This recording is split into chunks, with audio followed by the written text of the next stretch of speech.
This is Simon Phillips. I'm joined by Dr. John Mervyn Smith, or Dr. GC to you. What we're going to discuss is a segment I'm roughly calling Energies of a Pop Star. And John, my surprise pop star for you is Mick Jagger. It really is.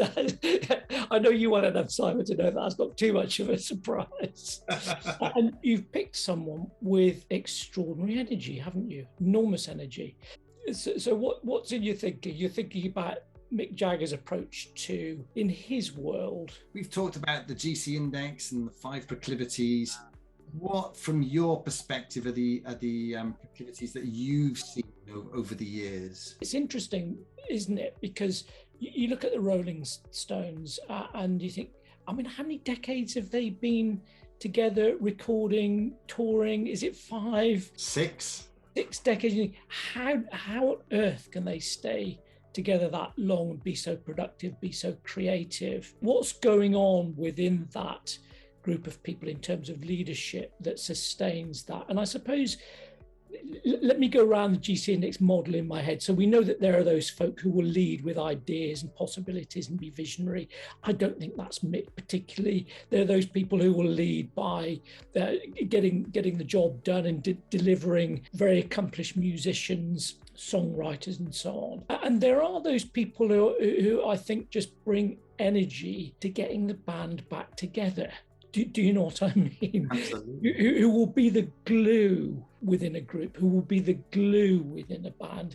And with the GC units, we call that the playmaker, the person who brings energy, is saying, come on, guys, we've got one more tour in us. Let's get back together. It's not about creating a new vision. It's not about doing something radically different. It's about focusing energies of a group who've got energy for that stuff. So that's what I see in Mick Jagger. I think that it's hard to know what goes on behind the scenes. Off stage, he always seems quite understated in a strange way. Do you know what I mean? So I don't think it's high profile cheerleading as a playmaker. It's saying, you know, come on, guys, we love doing this. Yeah. Let's get back together. So the glue as a playmaker, I think. Yeah, and that was where my mind was going actually as I thought of him, because I was watching a documentary on the Netflix or something like that the other day, and it's called Ole, Ole, Ole, and it was about the tour that the Stones did of South America in 2016. And it just appeared to me that Mick was orchestrating all of the activity. So he, even in the early days, he was always managing the activity.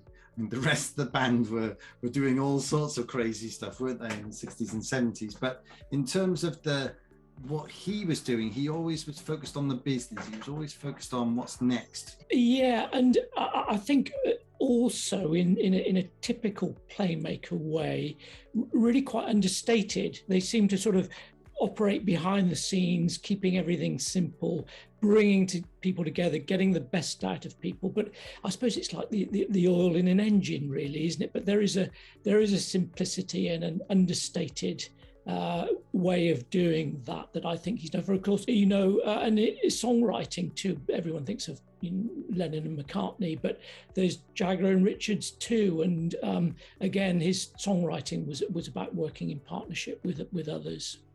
I remember a very successful playmaker saying to me, get the relationships right and everything else follows. And I think that was probably still is Mick's approach to life and music.